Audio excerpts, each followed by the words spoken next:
Hello class 9th। बेटा आज हम स्टार्ट कर रहे हैं आप लोगों का केमिस्ट्री का जो चैप्टर है second, that is matter around us pure. ठीक है, तो इससे पहले वाला हमारा चैप्टर क्या था? मैटर। पूरा मैटर के बारे में हमने पढ़ा था, सॉलिड क्या होता है, लिक्विड क्या होता है, गैस क्या होता है। इन अ वे हमने मैटर के बारे में बहुत कुछ पढ़ा था, राइट। अब हम क्या पढ़ने वाले हैं कि जो हमारे चारों ओर जो मैटर हम देखते हैं वो प्योर है या इम्प्योर है। अच्छा, ये क्या फंडा हो गया? चलो थोड़ा सा करेंगे डिटेल इसको। पहले ये तो समझो कि मैटर क्या होता है। जिन बच्चों ने पिछला वीडियो नहीं देखा प्लीज उसको देखिए, नोट्स वहां से तैयार कीजिए और मैं कोशिश करूंगी कि नोट्स आपको डिस्क्रिप्शन बॉक्स में मिल जाए। फाइन, चलो आ जाओ। So what is matter? Matter होता क्या है? Any substance which occupies space and has a specific mass is called matter. ठीक है, तो जिन बच्चों को ये लग रहा है कि भैया कितना भारी डेफिनेशन है, तो भैया बिल्कुल बिल्कुल भी भारी डेफिनेशन नहीं है। देखो इसको थोड़ा सा हल्का बनाओ। कैसे? हर वो सब्सटेंस जो कुछ जगह घेरती हो। ठीक है, ठीक है, जो कुछ जगह घेरती हो और जिसका कुछ मास हो। ठीक है, बहुत सी बुक में ना आपको यहाँ पे इनर्शिया टर्म मिल जाएगा, तो जो बच्चे थोड़ा सा एडवांस बोलना चाहते हैं वो क्या बोल दीजिए? इनर्शिया। ठीक है, हर वो चीज जो कुछ जगह घेरती हो और जिसका कुछ मास हो उसे हम क्या बोलते हैं? मैटर बोलते हैं, राइट। आओ, तो मैटर होता कितनी तरीके का है? मैटर दो तरीके का होता है। कभी दुकान पे कुछ सामान वान खरीदने गए हो या जूस का पैकेट, तो वो कहते हैं कि इसमें कुछ नहीं मिला हुआ जी, प्योर प्योर है जी, प्योर दूध है, प्योर घी है, बोलता है कि नहीं? यानी कि एक सब्सटेंस कैसा हो गया? प्योर, और दूसरा कैसा हो गया? इम्प्योर, है ना। तो यहाँ पे दूध दही नहीं बेचेंगे, यहाँ पे क्या करेंगे? हम मैटर को कैटेगराइज करेंगे कि हमें कैसे पता चलेगा जो हमारे चारों ओर सॉलिड लिक्विड गैस है वो प्योर फॉर्म में है या इम्प्योर फॉर्म में है। फाइन, तो मैटर कितनी कैटेगरी का हो गया? Pure and impure. अब प्योर को भी जरा डिटेल में समझेंगे। प्योर का क्या मतलब है? तो बच्चों यहां से ना थोड़ा सा कॉम्प्लिकेशन स्टार्ट हो जाएगा, बहुत ध्यान से पढ़िएगा। मैंने बहुत डिटेल में समझाने की कोशिश की है। देखिए प्योर क्या होता है।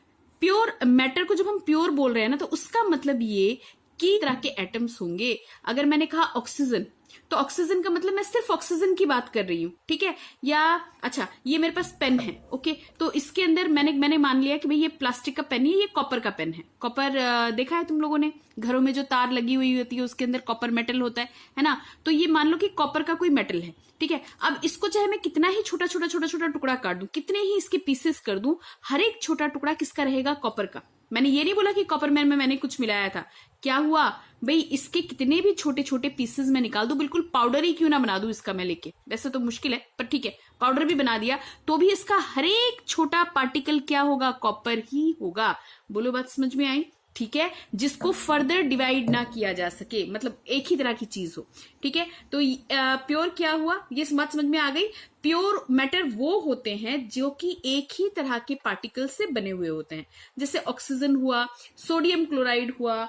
ठीक है, ये सारे के सारे हमारे पास क्या है? प्योर फॉर्म में है। अच्छा, सोडियम क्लोराइड खाने वाला नमक है, NaCl।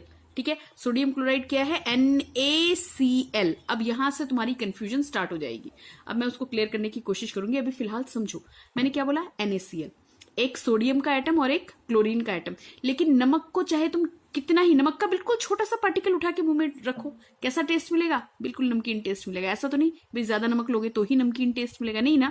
तो कुछ इस तरह से समझो बेटा आप इस चीज को कि सोडियम क्लोराइड जब मैं बोल रही हूं ना, तो बहुत सबसे सिंपल पार्टिकल भी नमक का NaCl ही कहलाएगा। क्लियर? क्या हो गया? प्योर। ठीक है जी, नहीं समझ में आया तो और थोड़ा सा डिटेल करते हैं। अब ये प्योर सब्सटेंस भी दो कैटेगरी में डिवाइड होता है, एक होता है एलिमेंट और दूसरा क्या होता है? कंपाउंड। यहीं पे क्लियर कर दूंगी मैं इस चीज को। एक हो गया एलिमेंट और एक हो गया कंपाउंड। बेटा एलिमेंट वो होगा जिसके अंदर, भैया एलिमेंट को हम फर्दर डिवाइड नहीं कर सकते, एलिमेंट को हम फर्दर स्प्लिट नहीं कर सकते। Is a substance that can not be split into 2 और मोर सिंपलर सब्सटेंसेस। ठीक है, जैसे मैंने बोला कॉपर, कॉपर को और कितना तोड़ोगे? वो कॉपर ही तो रहेगा, तो वो क्या हो गया? एलिमेंट, और एक ही तरह का हो गया भाई, कॉपर के ही सारे एटम हो गए, तो ये हमारे पास क्या हो गया? एलिमेंट।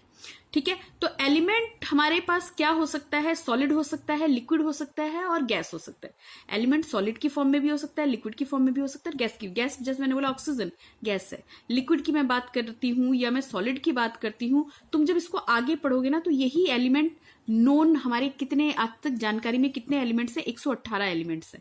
ठीक है। तो एलिमेंट डिवाइड हो जाते हैं metal, non metal and metalloids में। आगे जाके तुम एलिमेंट्स को ही पढ़ोगे 10th क्लास में, तो पूरा चैप्टर है आपका मेटल नॉन मेटल का, ठीक है। Metal, non metal and metalloids. तो एलिमेंट की कुछ बात समझ में आ रही है, जिसको फर्दर डिवाइड नहीं किया जा सकता वो हमारे क्या हो गए, एलिमेंट हो गए। बिल्कुल प्योरेस्ट फॉर्म जो होगा वो हमारे पास क्या हो गया, एलिमेंट हो गया, ठीक है। तो एलिमेंट क्या हो सकता है, सॉलिड, लिक्विड, गैस हो सकता है, राइट। ओके, अब बात करते हैं बेटा, यहाँ पे एक मैंने पॉइंट अपनी तरफ से लिखा है, mercury and bromine are liquid at the room temperature. Mercury और ब्रोमीन क्या है, एलिमेंट्स है, लेकिन वो लिक्विड होती है किस पे, रूम टेम्परेचर पे, ठीक है। आओ और क्लियर करो, देखो यहाँ से नोट्स आपको मिल जाएंगे, नहीं तो मैं जब ये पूरे बन जाएंगे ना, मैं डिस्क्रिप्शन बॉक्स में मैं पूरे के पूरे नोट्स आपको दे दूंगी, ठीक है। Okay, so we are talking about the compounds. भाई कंपाउंड भी प्योर होते हैं, लेकिन कंपाउंड और मिक्सचर में थोड़ा सा डिफरेंस आ जाता है। तुम पहले कंपाउंड को समझो, कंपाउंड क्या होते हैं।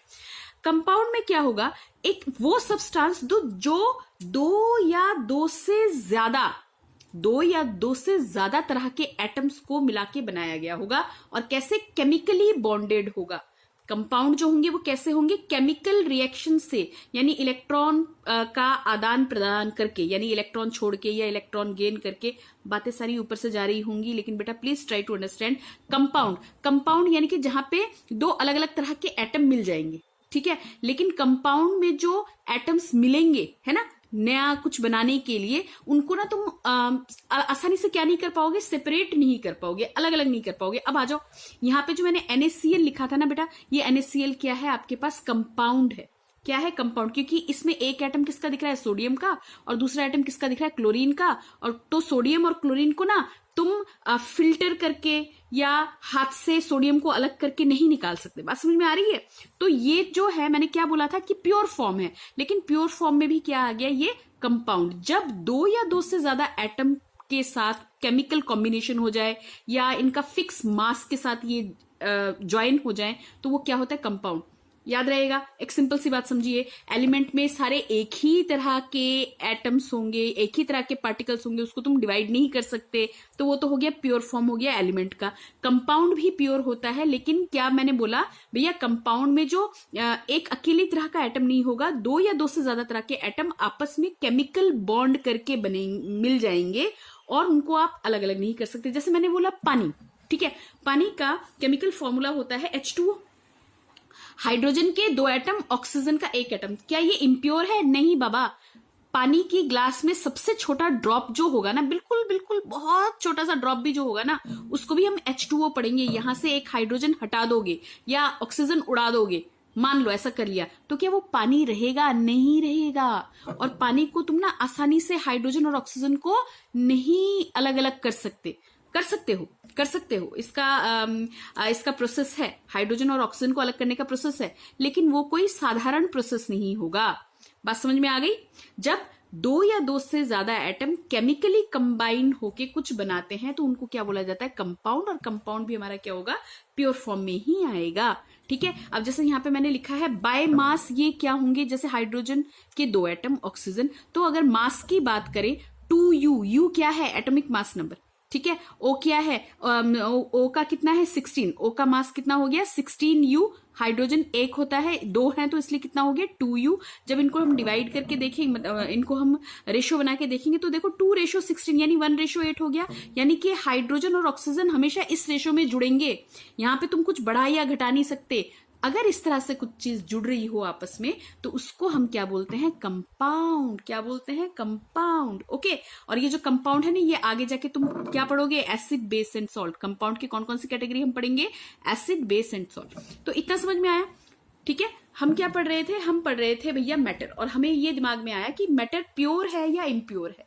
भैया प्योर भी हो सकता है और इम्प्योर भी हो सकता है, ठीक है। तो प्योर की कौन सी कैटेगरी बनती है, प्योर की कैटेगरी बनती है एलिमेंट एंड कंपाउंड। क्या बना, element and compound. Element, total element हमारी जानकारी में अभी तक कितने हैं, 118 एलिमेंट्स हैं। एलिमेंट वो होते हैं जो सिंगल सिंगल हो गए, ठीक है, जैसे ऑक्सीजन हो गया, हाइड्रोजन हो गया, हीलियम हो गया, ये सारे के सारे हमारे क्या हो गए, एलिमेंट हो गए। लेकिन जब कंपाउंड की हम बात कर रहे हैं ना बच्चे, तो कंपाउंड में दो या दो से ज्यादा तरह के एटम्स कंबाइन कर जाएंगे। और कैसे कंबाइन करेंगे, केमिकली कंबाइन करेंगे। तुम इसको फिजिकली नहीं चेंज कर सकते, भैया ये रहा ऑक्सीजन, ये रहा हाइड्रोजन, दोनों को मिला दो, पानी मिल जाएगा, नहीं बनेगा, नहीं बनेगा, ऐसे नहीं बनता, ठीक है। ये केमिकली कंबाइन करते हैं। कैसे कंबाइन करते हैं, इलेक्ट्रॉन को छोड़कर या इलेक्ट्रॉन को गेन करके, इलेक्ट्रॉन लूज करके या इलेक्ट्रॉन गेन करके, और ये पूरा चैप्टर आपका 10th में आएगा। कुछ समझ में आया? कंपाउंड, दो या दो से ज्यादा एटम कैसे कंबाइन करेंगे, केमिकली कंबाइन करेंगे, इनको आसानी से तुम क्या नहीं कर पाओगे, सेपरेट नहीं कर पाओगे। ठीक है, ये जब भी जुड़ेंगे तो ये अगले ही चैप्टर में, इसी चैप्टर में इनफैक्ट आ जाएगा तुम्हारे पास। बाय मास ये क्या होंगे, फिक्स होंगे। ठीक है, बाय मास ये क्या होंगे, फिक्स होंगे। ओके, अब जरा बात करो फटाफट से। देखो इम्प्योर में हमारे पास क्या आते हैं, दो या दो से ज्यादा पार्टिकल तो होते हैं। इसमें भी हमने क्या कहा, दो या दो से ज्यादा पार्टिकल तो होते हैं, लेकिन इनको तुम आसानी से सेपरेट कर सकते हो। मान लो कुछ मिट्टी ले लिया और उसको पानी में घोल के रख दिया। ठीक है, मिट्टी को पानी में घोल के रख दिया। भैया ये रहा ग्लास, पकड़ो और भैया ग्लास के अंदर थोड़ा सा पानी ले लो और थोड़ी सी मिट्टी इसमें मिला के रख दो, है मजा आ जाएगा। ठीक है भाई, जब तुम घोल रहे हो तब तक तो ये पानी तुम्हें मटमैला सा दिखेगा। ठीक है, ओके, अब इसको तुम थोड़ी देर के लिए छोड़ दो तो सारी की सारी मिट्टी जो है वो नीचे सेटल डाउन नहीं हो जाएगी। ठीक है, या फिर तुम इसको छान के देखो, मिट्टी अलग हो जाएगा, पानी अलग हो जाएगा। बहुत सिंपल है, फिल्टर किया और दोनों क्या हो गए, अलग अलग हो गए। ठीक है, ये क्या कहलाएगा, मिक्सचर कहलाएगा। यानी मिक्सचर भी दो या दो से ज्यादा तरह के पार्टिकल को मिला के बनता है, लेकिन उसमें हम कॉन्स्टिट्यूएंट पार्टिकल्स को सेपरेट कर सकते हैं, अलग अलग कर सकते हैं। बोलो बात समझ में आ रही है बच्चा पार्टी, इतनी बात समझ में आ रही है? इसमें क्या आते हैं, मिक्सचर्स आते हैं। इम्प्योर में क्या आते हैं, मिक्सचर्स आते हैं। और प्योर में हमारे पास क्या आता है, कंपाउंड। कंपाउंड में दो या दो से ज्यादा एलिमेंट्स मिलते हैं। ठीक है, मिलके कुछ नया बनाते हैं, और कैसे मिलते हैं, केमिकल रिएक्शन करके मिलते हैं। राइट, इलेक्ट्रॉन का आपस में शेयरिंग करके या इलेक्ट्रॉन को ट्रांसफर करके ये कंपाउंड्स बनते हैं। लेकिन मिक्सचर में ऐसा कुछ नहीं है। चाय बनाते हो, चाय अपनी मर्जी से मीठा ज्यादा कर दो, मीठा कम कर दो। चाय में क्या क्या डाला, दूध, पत्ती, है ना, चीनी डाला, पानी डाला। ठीक है, तो चाय क्या हो गया, मिक्सचर हो गया। चाय में से तुम पत्ती छान के निकाल सकते हो। बात समझ में आ रही है? कोई केमिकल रिएक्शन तो नहीं हुआ? हुआ क्या, नहीं हुआ। बात समझ में आई? तो इतना याद रहेगा, इतना हो जाएगा बच्चे। बस थोड़ा सा और समझ लो इसमें। इम्प्योर में हमारे पास क्या आते हैं, मिक्सचर्स। और मिक्सचर्स कितनी तरह के होते हैं, homogeneous mixture and heterogeneous mixture. तो हमारी समझ में क्या आया, कंपाउंड में दो या दो से ज्यादा एटम होते हैं, लेकिन वो प्योर फॉर्म होता है जिसको फर्दर हम डिवाइड नहीं कर सकते। और कंपाउंड में दो या दो से ज्यादा एटम आपस में केमिकल बॉन्ड करके जुड़ते हैं, जबकि मिक्सचर में ऐसा नहीं होता बालको। मिक्सचर में क्या होता है, आप अपनी मर्जी से उसको घटा या बढ़ा सकते हो। ज्यादा मिट्टी डाल दो, ठीक है, ज्यादा चीनी डाल दो, ज्यादा चाय पत्ती डाल दो। तो इम्प्योर जो होंगे उनमें क्या आता है बच्चे, मिक्सचर्स आता है। मिक्सचर कितनी तरह का होता है, homogeneous and heterogeneous. Clear clear, चलो होमोजीनियस हिट्रोजीनियस के बारे में भी थोड़ा सा पढ़ लेते हैं। यस बच्चों, मिक्सचर क्या होता है, होमोजीनियस एंड हिट्रोजीनियस। एक चीज यहाँ पे अभी समझ लो, जब भी हम होमोजीनियस मिक्सचर की बात कर रहे होंगे, यानी कि हम सॉल्यूशंस की और एलॉयस की बात कर रहे होंगे। एलॉय क्या है, इस पे एक छोटा सा वीडियो मैं अलग से बना दूंगी। ठीक है, जब भी हम होमोजीनियस मिक्सचर की बात कर रहे होंगे तो जनरली हम किस किस की बात कर रहे होंगे, सॉल्यूशंस की या एलॉयस की हम बात कर रहे होंगे, वो होमोजीनियस होता है। और हिट्रोजीनियस मिक्सचर की जब हम बात कर रहे होते हैं, वहां पे सस्पेंशन या कोलॉइड्स होता है। बिल्कुल मत घबराइएगा, बहुत अच्छे से समझाऊंगी, हो सका तो प्रैक्टिकल करके समझाऊंगी। Right, suspension and colloids. और इसमें क्या आ गए, solutions and alloys. Okay fine. तो होमोजीनियस, होमो का मतलब क्या होता है, वैसे भी एक जैसा होता है। यानी तुमने एक ग्लास में चीनी घोल लिया, ठीक है, अब चीनी को पूरी तरह से घुलने दो। ऐसा नहीं कि चीनी नहीं घोला, चीनी पूरी तरह से घुलने दो। एक बार चीनी जब पूरी तरह से घुल जाएगा, तुम जब उसको पियोगे तो ऐसा तो नहीं होता कि भाई ऊपर वाले हिस्से में ज्यादा मीठा हो गया हो, नीचे वाले में कम मीठा। मान लो एक गिलास पानी हमने लिया, राइट, एक गिलास पानी, कितना बढ़िया गिलास बनाया मैंने, ठीक है, और इसमें चीनी और पानी मैंने घोल दिया, बहुत अच्छे से मिला दिया, यानी पूरी चीनी घुल गई। अब तुम जब इसमें सिप करोगे तो ऐसा तो नहीं है ना कि ऊपर वाला ज्यादा मीठा, ऊपर वाला कम मीठा, नीचे वाला ज्यादा मीठा, ऐसा नहीं है ना। ऐसा तब होता है जब यहाँ पे पार्टिकल ना घुले हो, यानी कि चीनी पूरी तरह से ना घुला हो। मैंने क्या बोला, चीनी अगर पूरी तरह से घुल जाए तो मिठास पूरे में बराबर होगी, होगी कि नहीं होगी? यस। तो होमोजीनियस मिक्सचर क्या होता है, जिसमें सॉल्यूट जो होगा, सॉल्यूट और सॉल्वेंट याद है ना, सॉल्यूट वो होता है जिसे घुलना होता है, यानी कि जिसे घोला जाएगा वो क्या होगा, सॉल्यूट। जिसमें घोला जाएगा उसे क्या बोलेंगे, सॉल्वेंट। और सॉल्यूट और सॉल्वेंट मिलके क्या बनाते हैं, सॉल्यूशन बनाते हैं।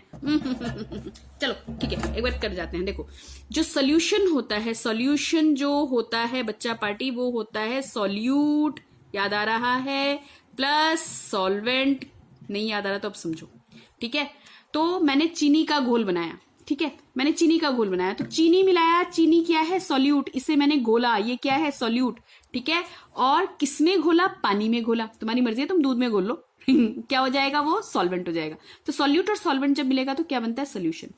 तो ऐसे सॉल्यूशंस या ऐसे मिक्सचर जिसमें सॉल्यूट पूरी तरह से सॉल्वेंट में घुल चुका हो, उनको हम क्या बोलेंगे, होमोजीनियस मिक्सचर्स। क्या बोलेंगे, देखो डेफिनेशन क्या है, homogeneous mixture are those mixture in which solutes are completely mixed with together with a solvent. किसके साथ मिल जाएगा, सॉल्वेंट के साथ मिल जाएगा।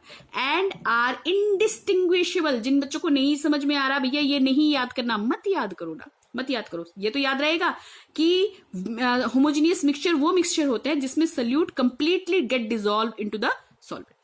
ठीक है, ठीक है। और इनको हम सेपरेट, इनको इनडिस्टिंग्विशेबल का मतलब कि यानी कि पानी और चीनी बिल्कुल आपस में क्या हो चुके हैं, पूरी तरह से क्या हो चुके होंगे, मिल चुके होंगे, right. Is called homogeneous mixture. Clear, बात समझ में आ रही है।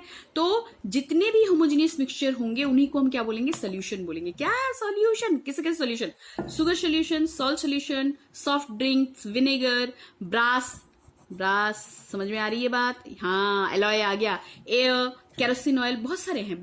जैसे जैसे पढ़ोगे वैसे समझ में आता जाएगा। इसके बाद क्या हुआ बेटा, हिट्रोजीनियस मिक्सचर। बहुत जल्दी से करेंगे, होमो समझ में आ गया, होमोजीनियस समझ में आ गया, तो हिट्रोजीनियस समझ लेंगे। हिट्रोजीनियस में क्या होगा, या हेट्रोजीनियस, बहुत से लोग प्रोनाउंसिएशन अलग अलग करते हैं। हेट्रोजीनियस मिक्सचर्स क्या होते हैं, वो मिक्सचर जिसमें कि पूरी तरह से सॉल्यूट सॉल्वेंट में ना मिल पाए। ठीक है, या तो वो पार्टिकल्स आपके पानी में लटकते हुए रह जाए। जैसे चौक ले लो, चौक का पाउडर बना लो, चौक समझते हो ना, ब्लैक बोर्ड पे जिससे लिखा जाता है व्हाइट वाला, है ना। तो चौक ले लो, चौक का पाउडर बना लो, पाउडर बना के उसको पानी में मिलाओ, क्या हुआ, मिक्सचर हुआ, राइट। मिक्सचर को हम सेपरेट कर सकते हैं, मैंने पहले ही बोला था, है ना। इसको आप आसानी से सेपरेट कर सकते हो, ओके। लेकिन जब चौक को तुमने पानी में घोला तो क्या सारा चौक पानी के अंदर घुल जाता है, बिल्कुल ट्रांसपेरेंट हो जाता है, लिक्विड नहीं। कुछ चौक के पार्टिकल्स डस्ट की फॉर्म में, यानी कि कुछ लटके लटके से रह जाते हैं। बात समझ में आ रही है। अरे भैया सुनो ना, कभी दूध में, गर्म दूध में तुमने कभी मम्मी को नींबू निचोड़ते हुए देखा है, पनीर बनाते हुए देखा है। जब वो नींबू निचोड़ती है तो उसके ऊपर क्लियर सोल्यूशन जो होता है वो नीचे होता है, उसके अंदर क्या आ जाता है, दूध फट के आ जाता है कि नहीं आ जाता है, क्या समझे। और वो क्या दूध बराबर फटता है, नहीं, कहीं ज्यादा कहीं कम। बात समझ में आ रही है। कुछ ऐसे रिजेंबल कर लो भैया, कुछ इमेजिनेशन की जरूरत तो पड़ेगी आपको, ठीक है, ओके। हिट्रोजीनियस मिक्सचर क्या होते हैं, वो मिक्सचर जिसके अंदर हमारे पास क्या होगा, mixtures in which substances remain separated and one substance is spread throughout other substance as a droplets, bubbles, particles are called the heterogeneous mixtures. Okay. अब देखो इसकी कैटेगरी है, बहुत सारी कैटेगरी है। देखो, suspension of solid in liquid, solid particle liquid में suspended है, सस्पेंडेड यानी लटके हुए हैं, ये कैसा मिक्सचर है, हिट्रोजीनियस मिक्सचर है। कौन सा हो गया, suspension of chalk powder in water. बात समझ में आई। A mixture containing two immiscible liquid, immiscible यानी कि जो आपस में ना मिले। बेटा कुछ वर्ड्स तो आपको एज इट इज याद करनी पड़ेंगे, उसका तो मैं कोई आपको हेल्प नहीं कर पाऊंगी, क्योंकि ये जो शब्द है ना, इंग्लिश मीडियम वालों को वैसे भी याद करना पड़ेगा, एक दो बार प्रैक्टिस करना, याद हो जाएगा। आप मिक्सचर कंटेनिंग, मिक्सचर बोल रहे हैं और उसके अंदर क्या है, दो इमिसिबल जो ना मिलते हो आपस में, ऐसे लिक्विड ले लो। भाई पानी में तेल आसानी से मिल जाता है क्या, भाई पानी के ऊपर तुम तेल डालोगे तो वो ऊपरी लेयर नहीं रह जाएगी और अलग अलग लेयर नहीं दिखेगा लिक्विड में, वाटर लिक्विड लेयर जो है वो अलग दिखेगा और जो तेल वाला लिक्विड है, तेल लिक्विड ही है, उसका लेयर क्या दिखेगा, अलग दिखेगा। बात समझ में आई, ठीक है। तो ये वाला भी मिक्सचर हो गया। अब और क्या एग्जांपल ले सकते हैं भाई, sugar and sand mixture. Sugar के दाने ले लो, चीनी के दाने ले लो और सैंड में यानी रेतीली मिट्टी में उसको मिला दो, तो क्या अलग अलग नहीं दिखेंगे, दिखेंगे, हाँ बिल्कुल दिखेंगे। Polluted air, milk, paint, dyes, petrol, soap solution, ये सब के सब, ठीक है, किसमें आगे, हेट्रोजीनियस मिक्सचर्स में आगे, ठीक है, समझ में आई बात। तो जितने भी सस्पेंशंस या कोलॉइड्स होंगे, अब ये क्या चीज है ये मैं नेक्स्ट वीडियो में आपको क्लियर करूंगी, ठीक है। जितने भी सस्पेंशन या कोलॉइड्स होंगे उनको हम क्या बोलेंगे, हेट्रोजीनियस मिक्सचर। और ज्यादातर मिक्सचर ही क्या होते हैं, हेट्रोजीनियस मिक्सचर्स होते हैं। क्लियर बेटा, इतना करके रखना, काफी लंबा वीडियो हो गया है, अगला वीडियो थोड़ा शॉर्ट करेंगे और इसको नोट डाउन करके रखना। Bye, take care.